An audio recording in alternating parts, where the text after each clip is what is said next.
क्या आप जानते हैं कि त्रेता युग और द्वापर युग में श्राप एक अनिवार्य शक्ति था, परंतु कलयुग में श्राप नहीं लगते। क्या यह समय की कोई खास विशेषता है या इसके पीछे छिपा कोई गहरा रहस्य?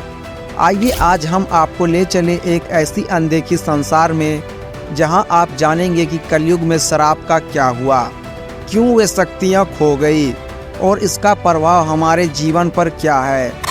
पुराणों में लिखा है कि प्रत्येक युग में धर्म और अधर्म का संतुलन बनाए रखने के लिए कुछ नियम और कुछ शक्तियाँ थी।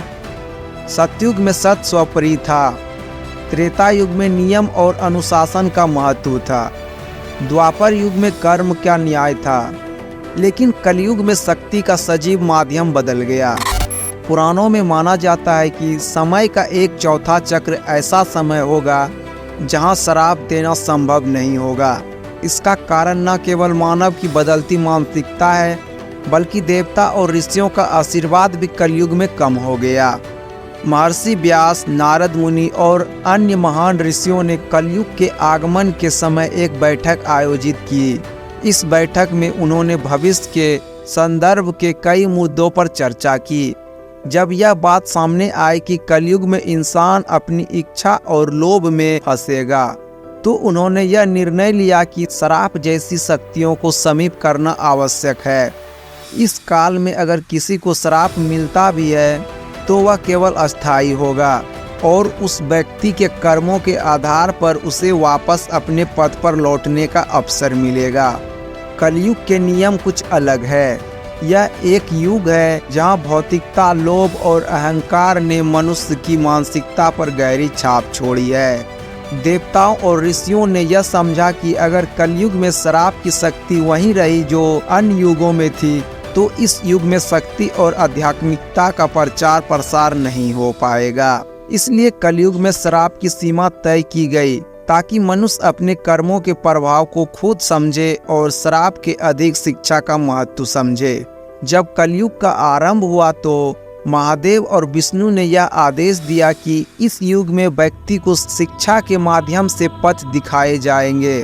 श्राप, जो कि त्रेता युग और द्वापर युग में शक्तिशाली माध्यम थे, अब केवल अनिष्ट कर्मों के परिणाम स्वरूप ही प्रभावी होंगे। ऐसे में व्यक्ति को अपने कर्मों का स्वयं अनुभव करने का अवसर मिलेगा और अपने कर्मों से ही वह सुधार का मार्ग ढूंढेगा। एक समय की बात है, कलयुग के प्रारंभ में एक अहंकारी राजकुमार ने एक ऋषि का अपमान किया। उस ऋषि ने अपने क्रोध को काबू में रखा और राजकुमार को श्राप देने का बजाय उसे जीवन के कठोर सबक सिखाने का निर्णय लिया। उस दिन से राजकुमार के जीवन में कठिनाई का दौर शुरू हुआ।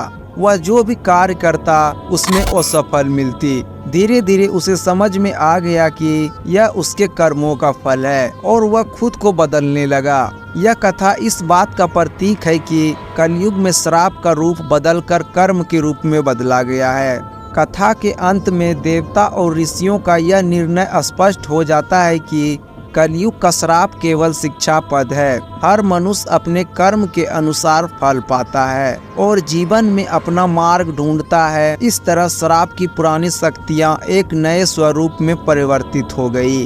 तो क्या कलयुग में श्राप नहीं लगने का कारण यही है कि मनुष्य अपने कर्मों से शिक्षा ग्रहण करे? क्या यह स्वयं एक श्राप ही है कि हमें जीवन में अपने कर्मों का फल भुगतना पड़ेगा?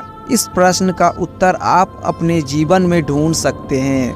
हर कर्म का असर होता है, चाहे वह श्राप के रूप में हो या शिक्षा के रूप में। कलयुग की यही सच्चाई है।